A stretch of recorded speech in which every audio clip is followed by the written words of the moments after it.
حضور پر نور صلی اللہ تعالی علیہ وآلہ وسلم کو رب ذوالجلال نے جو شان عطا فرمائی، ویسے انبیاء کے جو خصائص ہوتے ہیں ان میں سے ایک خاص طور پر خصوصیت انبیاء کی وہ شجاعت بھی ہوتی ہے۔ کیا ہوتی ہے؟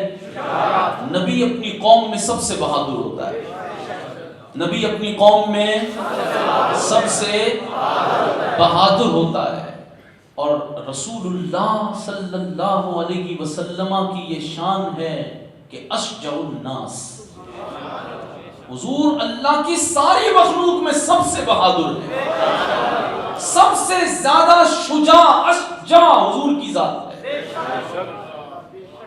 معاذ اللہ معاذ اللہ معاذ اللہ، رسول اللہ کا یہی تعارف لوگوں نے کرایا کہ مکہ المکرمہ میں جو تکالیف، جو صبر تکالیف پر رسول اللہ نے کیا، وہیں تک لا کر لوگوں نے چھوڑ دیا، حالانکہ اس وقت بھی رسول اللہ کی شجاعت کا عالم یہ تھا کہ آپ کے چچا نے آ کر کہا کہ اب لوگ باتیں کر رہے ہیں اور کہہ رہے کہ آپ اس دعوت اسلام سے پیچھے ہٹ جائیں، تو رسول اللہ کی شجاعت یہ تھی، حضور نے فرمایا کہ میرے ہاتھ میں کوئی سورج رکھتے اور اس ہاتھ میں چاند رکھتے۔ اس وقت تو سارا کفر حضور کے خلاف کھڑا ہوا تھا، لیکن حضور کی شجاعت کیا تھی؟ حضور نے فرمایا نہیں، یہ نہیں ہو سکتا، یہ نہیں ہو سکتا۔ تو مکہ المکرمہ میں رسول اللہ صلی اللہ تعالی علیہ وسلم کی شجاعت کا یوں بھی اظہار ہوا، اور جب مدینہ منورہ آ گئے اور عالم کفر، پھر یہودی مدینہ پاک کے اندر سے، منافقین ان کے ساتھ، ادھر مشرکین، اور پورا عالم کفر رسول کریم علیہ الصلوۃ والسلام کے خلاف کھڑا ہوا ہے، اس وقت حضور اشجع الناس بن کر میدان جہاد میں تشریف لے جاتے۔ یہ نبی الملاحم صلی اللہ علیہ وآلہ وسلم کا تعارف صرف حضور کے نام نامی اسم گرامی نبی الملاحم کو سن کر کوئی یہ نہ سمجھے کہ صرف حضور کا نام نبی الملاحم ہے۔ اللہ اکبر، حضور کا یہ تعارف قرآن نے کرایا ہے۔ کہاں کہاں کرایا، کیسے کیسے کرایا؟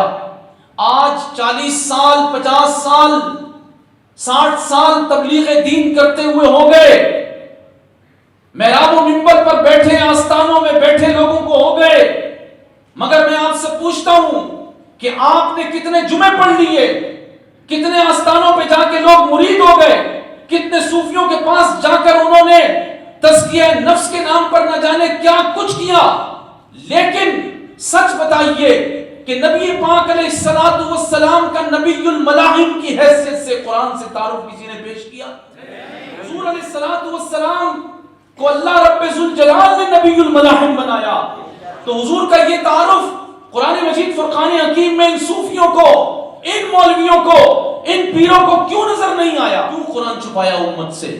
سنیں، میں اس وقت صرف چند اشارے آپ حضرات کو دوں گا، اسی سے آپ کو پتہ چلے گا کہ اللہ رب ذوالجلال نے رسول اللہ کو نبی الملاحم کتنی شان سے بنایا ہے، اور قرآن میں حضور کا یہ تعارف رب ذوالجلال نے کیسے کرایا ہے۔ اور سے سنیے گا میری اگلی گفتگو کو۔ اللہ اکبر، اللہ رب ذوالجلال نے قرآن مجید فرقان حکیم میں حضور علیہ الصلوۃ والسلام کو نبی الملاحم کیسے حضور کا تعارف کرایا۔ قرآن مجید فرقان حکیم کی صورتوں کو ہم صرف اس لیے پڑھتے ہیں کہ اس سے فلاں مشکل ختم ہو جائے، اس کو یہ وظیفہ اتنے دن پڑھو تو فلاں مراد پوری ہو جائے گی۔ تو ایسے لوگوں پر کہ جنہوں نے قرآن کو بھی صرف اس مقصد کے لیے ہی پیش کیا، توبہ توبہ، قرآن صرف اس مقصد کے لیے تھا کہ اس کو یوں ہی پیش کیا جائے۔ آئیے سنیں کہ قرآن مجید فرقان حکیم میں جہاد فی سبیل اللہ کی جو آیات مقدسہ ہیں، رب ذوالجلال نے حضور علیہ الصلوۃ والسلام پر قرآن نازل کیا، اور اس میں جہاد فی سبیل اللہ کی کتنی آیات۔ سورہ بقرہ، اس کی فضیلت کسی عامل کے پاس چلے جائیں، صوفی کے پاس چلے جائیں، پیر صاحب کے پاس چلے جائیں، وہ تعویذ دے گا، وظیفہ دے گا، سورہ بقرہ گھر میں اتنے دن پڑھو تو تمہارے گھر سے آصف غائب ہو جائے گا، تمہارے گھر سے جنات غائب ہو جائیں گے، بالکل ہو جائیں گے۔ لیکن یہ تو دیکھو کہ سورہ بقرہ میں رب ذوالجلال نے جہاد فی سبیل اللہ کی کتنی آیات کو نازل کیا ہے. کیا سورہ بقرہ صرف گائے کا واقعہ ہی ہے؟ کیا سورہ بقرہ صرف بنی اسرائیل کا واقعہ ہی ہے؟ نہیں. سورہ بقرہ میں رب ذوالجلال نے جو جہاد فی سبیل اللہ کی آیات نازل کی ان کی تعداد 33 ہے. 33 آیات. یہاں آپ سبحان اللہ کیوں کہیں گے؟ کیونکہ میں نے آپ کو یہ تو نہیں بتایا کہ اس سورہ بقرہ کا یہ وظیفہ کرو تو یہ ملے گا. لیکن جس کے دل میں حضور علیہ الصلوۃ والسلام کی نبی الملاحم، حضور کا یہ تعارف جس کے دل میں بیٹھ جائے نا، اس کو پتہ چلنا چاہیے کہ رسول اللہ پہ قرآن نازل ہوا تو سورہ بقرہ میں 33 آیات جہاد فی سبیل اللہ کی. پھر دوسری سورت سورہ آل عمران. سورہ آل عمران، اور یہ بھی یاد رکھیں نبی پاک علیہ الصلوۃ والسلام ان سورتوں کی تلاوت کس طرح فرماتے. حضور علیہ الصلوۃ والسلام سورہ بقرہ سے شروع کرتے سورۃ النساء تک کبھی کبھی ایک رات میں تلاوت فرماتے. حضرت عبداللہ بن مسعود فرماتے ہیں حضور کو اللہ نے نبی الملاحم بنایا. حضور علیہ الصلوۃ والسلام خود ان آیات کی تلاوت فرماتے. اللہ اکبر. سورہ آل عمران میں 57 آیات جہاد فی سبیل اللہ کے لیے. نبی الملاحم صلی اللہ علیہ وآلہ وسلم. سورۃ النساء. سورۃ النساء میں 41 آیات جہاد فی سبیل اللہ کے لیے. اس کے بعد سورہ مائدہ. سورہ مائدہ میں 20 آیات جہاد فی سبیل اللہ کے لیے. اور اس کے بعد سورہ انفال میں. سورہ انفال اللہ اکبر جو نصاب سے نکالی گئی، جو مسلمان بچوں کو اسکولوں میں پڑھانے کی اجازت نہیں. سورہ انفال اس میں 75 آیات جہاد فی سبیل اللہ کے لیے. کچھ جاگے آپ حضرات.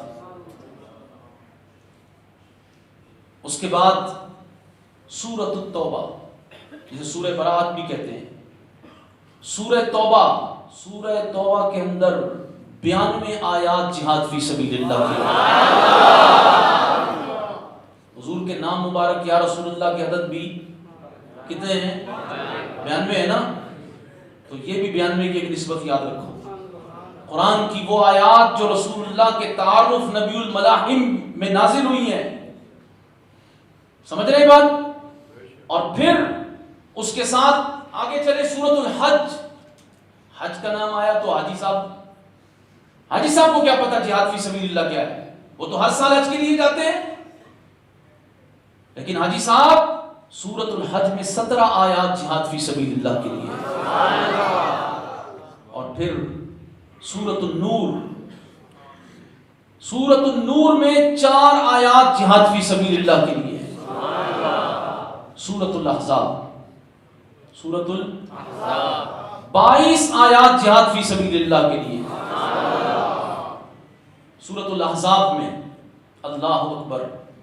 پھر آگے آ جائیں سورہ محمد صلی اللہ علیہ وآلہ وسلم. سورہ محمد یہ وہ سورت ہے، یہ رسول اللہ کا تعارف نبی الملاحم کی حیثیت سے اس دور میں کرایا جائے. یہ بات امیر المجاہدین نے پچھلے سال خاص طور سے ربیع الاول کو فرمائی جب فرانس کے اس ملعون نے گستاخی کی. تو آپ نے کہا امت کو جہاد فی سبیل اللہ کی آیات یاد کرانے کے لیے حضور کا تعارف نبی الملاحم کی حیثیت سے کراؤ.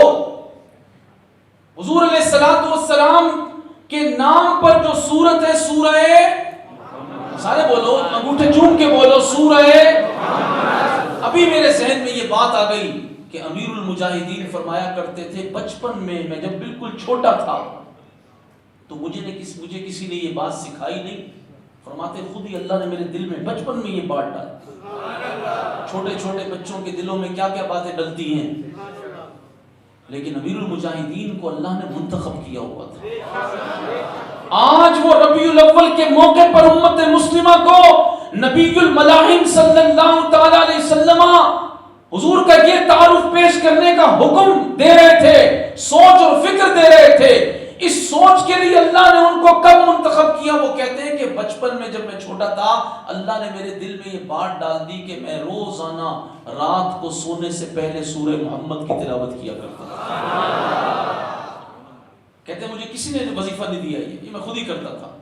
پھر اللہ تعالیٰ نے ان کو منتخب تو کرنا تھا۔ کیوں؟ سنیں، سورہ محمد صلی اللہ علیہ وسلم اس کا ایک اور نام بھی ہے۔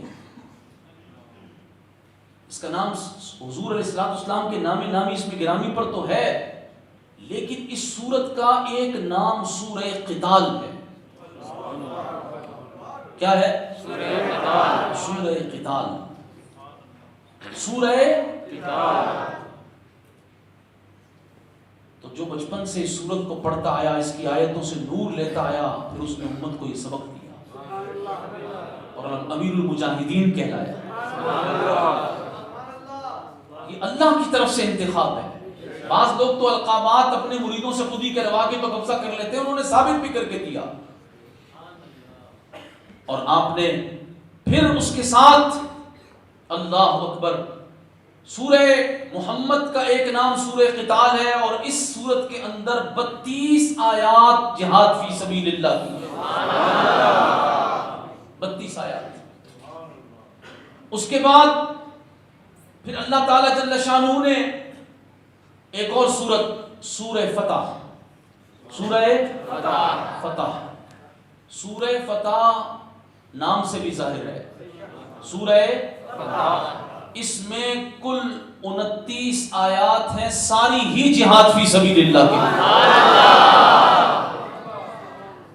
ساری ہی جہاد فی سبیل اللہ۔ پھر سورہ حجرات، سورہ حجرات اس میں 5 آیات جہاد فی سبیل اللہ کے لیے، اور سورۃ الحدید میں 4 آیات جہاد فی سبیل اللہ کے لیے۔ اس کے بعد سورہ مجادلہ، سورہ مجادلہ میں 3 آیات جہاد فی سبیل اللہ کے لیے۔ سورۃ الحشر، سورہ حشر میں 17 آیات جہاد فی سبیل اللہ کے لیے۔ نبی الملاحم، اونچی آواز میں، صلی اللہ علیہ وآلہ وسلم، قرآن نبی الملاحم پہ نازل ہوا۔ پھر سورہ ممتحنہ، اس میں 12 آیات جہاد فی سبیل اللہ کے لیے۔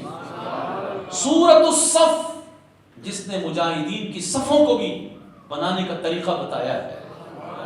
سورۃ الصف میں 11 آیات جہاد فی سبیل اللہ کے لیے، اور ممتحنہ اور صف کی یہ جو جہاد فی سبیل اللہ کی آیات کی تعداد ہے، 12ویں اور 11ویں دونوں ثابت ہوتی ہے۔ کبھی یوں بھی منا لیا کرو، کبھی یوں بھی منا لیا کرو، مریدوں سے یوں بھی کبھی 11ویں کی بات کر لیا کرو۔ پھر سورۃ الصف کے بعد سورۃ التحریم، اس میں 1 آیت، یا ایھا النبی جاہد الکفار والمنافقین واغلظ علیہم، سورۃ التحریم۔ اس کے بعد سورہ عادیات، سورہ عادیات 6 آیات سورہ عادیات میں جہاد فی سبیل اللہ کے لیے۔ اور پھر سورۃ النصر، سورۃ النصر میں 3 آیات، تینوں ہی جہاد فی سبیل اللہ کے لیے، ان کا تعلق جہاد فی سبیل اللہ کا۔ تو یہ کل 484، کتنی؟ 484 آیات مقدسات جہاد فی سبیل اللہ کے لیے ہیں۔ آج ہماری کانفرنس کا نام ہے نبی الملاحم صلی اللہ علیہ وآلہ وسلم۔ تو بولو، پھر قرآن کی ان آیات کی تلاوت کرو گے؟ سب سے پوچھ رہا ہوں، کرو گے ان آیات کی تلاوت؟ ان کی تفسیر بھی پڑھو گے؟ اور اس کے مطابق رسول اللہ کا تعارف اپنے بچوں کو پیش کرو گے؟ اپنے اسٹوڈنٹس کو پیش کرو گے؟ اپنے دوستوں کو پیش کرو گے؟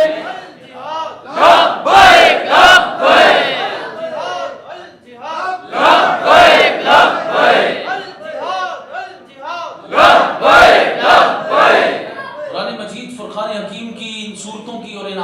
مقدسہ کی تلاوت کریں تو پھر قرآن نے جہاد فی سبیل اللہ کے احکامات نازل فرمائے، جہاد کے اوصاف نازل کیے، شوق شہادت بھی دیا، اور مسلمان مجاہدین کو صف بندی کرنے کا حکم بھی دیا، اللہ تعالیٰ اور اس کے رسول کی اطاعت کا حکم بھی دیا، اور انفاق فی سبیل اللہ، اللہ کی راہ میں مال خرچ کرنے کا بھی حکم دیا، اور اس کے ساتھ ساتھ نبی کریم صلی اللہ تعالیٰ علیہ وآلہ وسلم کی امت کو پھر وطنیت، لسانیت، اس سے بھی اجتناب کرنے کا جہاد فی سبیل اللہ کی آیات میں حکم دیا گیا۔ قیدیوں کے احکام بھی بیان کیے، اگر تمہارے جہاد فی سبیل اللہ کے میدان میں وقت نماز آ جائے تو وہیں پر نماز پڑھنے کا طریقہ بھی بیان کیا۔ کب بیان ہوگا؟ کب آستانے بولیں گے؟ کب پیر جی بولیں گے؟ کب خطیب صاحب بولیں گے؟